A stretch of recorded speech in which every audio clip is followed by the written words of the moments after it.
What's your view on a afterlife, and do you believe in one? I definitely do not believe in an afterlife. There's just not anything that would suggest it to be real to me. I would like to be wrong, though, but only on my terms. Whatever rivers of milk and honey thing that the Abrahamic religions talk about don't seem that appealing to me. Give me a reborn in a fantasy world type of afterlife. I get that.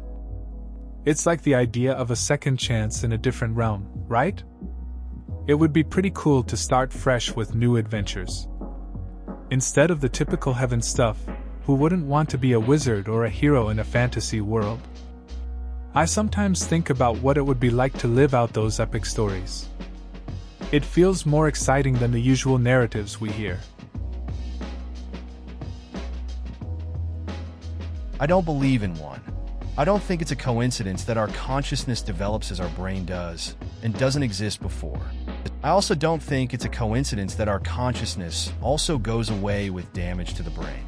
We are products of our brains, and once that's gone forever, so are we. I get where you're coming from. I used to have a friend who was really into brain science. We'd have these deep talks about how everything we are relies on our brain's function. Once he had that accident, it was like he just vanished. It made it clear that our essence really is tied to our minds. Quite a heavy realization.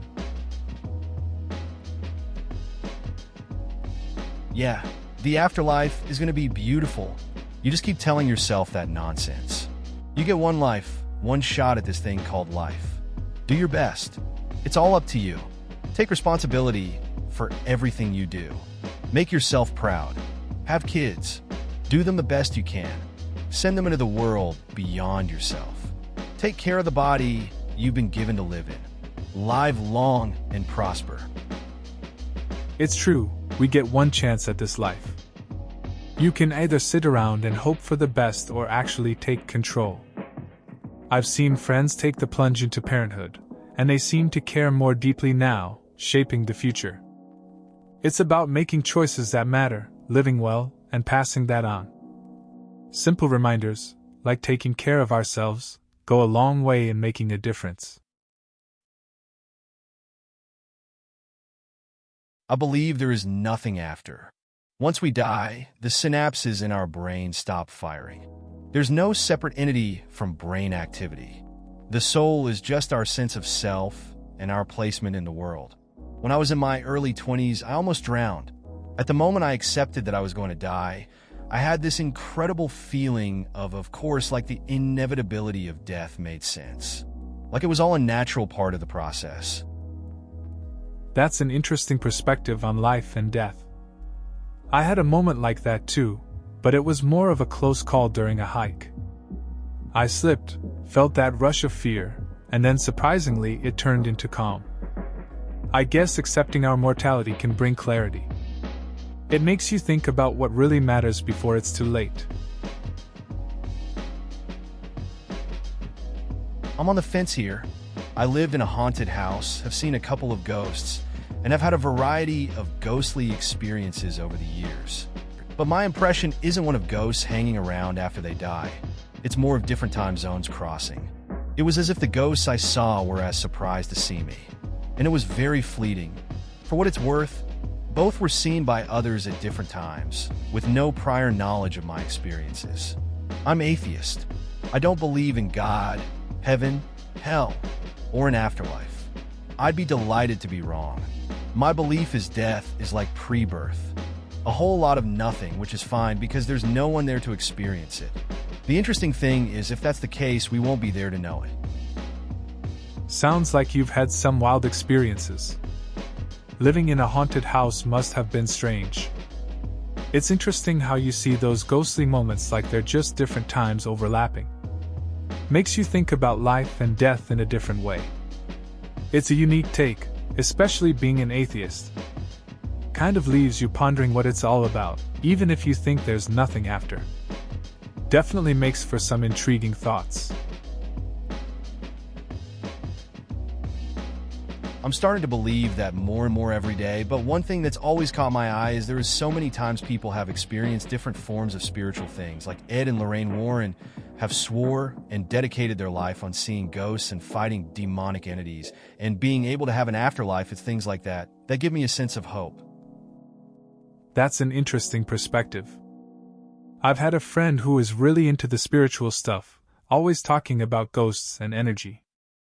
He even visited a supposed haunted place once. Didn't see anything himself, but he came back convinced it was real. It's funny how people get drawn to these stories. Makes you wonder what else is out there, and if it all means something more.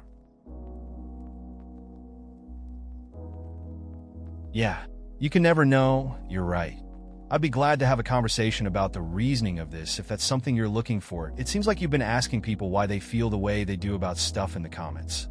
I should say that I respect beliefs in afterlives wholeheartedly, and I'd happily explain my reasoning if that's something you're feeling like discussing with someone. It's interesting how beliefs shape our views. A friend of mine used to have deep discussions about life after death. We would sit for hours, each sharing our thoughts. Sometimes I felt like I was just listening, soaking it all in.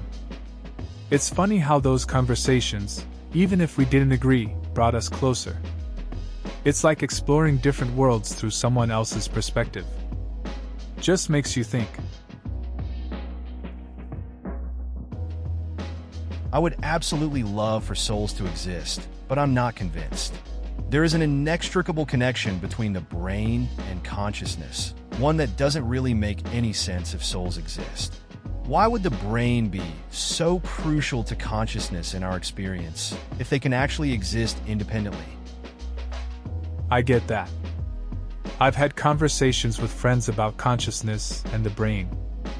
One of them is really into philosophy and always brings up the idea of souls. It's a mind-bending topic. We end up just going in circles, questioning what really makes us who we are. It's hard to find solid answers in a world where science and beliefs clash. Sometimes, it's just easier to accept the mystery. A lack of disproof doesn't make anything true. It just means something hasn't been researched enough or can't be researched with our limitations. With that argumentation, I could argue that you are controlled by black, invisible unicorns and just don't know it. And you couldn't disprove it scientifically. That's an interesting point. It reminds me of a conversation I had with a friend who believed in all sorts of wild theories. We joked about how you could make up anything and find some way to argue it. It was just funny and kind of absurd. Just because something hasn't been disproven doesn't mean it's true, or even plausible. Makes you think about what we actually accept as facts. I'm on your side. I feel like there's more than just us being born, getting consciousness, and then dying, and there's nothing. Everybody who's had a near-death experience has said they had some form of a supernatural phenomenon during it. I still don't understand what I know as my soul or brain or just my human views on a subject I really want to know. It's a pretty wild thing to think about.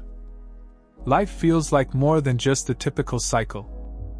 I had a friend who went through a near-death experience and came back with a different perspective on existence. He talked about seeing bright lights and feeling this overwhelming sense of peace. It made him question what really happens after we're gone. It left me wondering if there's something more out there too. Certainly, there's also a possibility pigs will go flying out from my ass tomorrow, but what is the likelihood? We as humans want there to be more. You need only read a fictional book from any point in history or any mythology to see that people have ever had a desire for some other aspect of life, but the truth is that we have no real, undeniable evidence of that. It just doesn't exist unless you're willing to lie to yourself in specific ways otherwise known as having faith. You can go searching for proof of these things, but believe me, you will never find it. This kind of makes me think about how people chase after the impossible. My friend once spent years looking for signs of something bigger. He read all the books and tried meditating, but in the end, he just felt empty. It's like some folks need that spark, but life doesn't always deliver it. Sometimes you just have to accept that reality can be pretty straightforward. If there is anything after this, we have no metric to measure what it is other than alleged eyewitness testimony and those conflict depending on time period and location. Even today, you can find people who say they see Muhammad or Buddha or Jesus if they happen to die and are resuscitated. They can't all be true. My father had that happen to him and experienced nothing at all. It's just the brain doing what it does, which, yes, we don't understand it well enough, but that doesn't make it magical. It's interesting how experiences like that can vary so much. My buddy once had a near-death experience and claimed he saw a bright light, but another friend just felt nothing. It makes you think about how our brains process things in intense situations. Not everyone has a profound experience, and that's okay. It's just how people cope with the unknown, really. Please consider subscribing if you enjoyed. Love.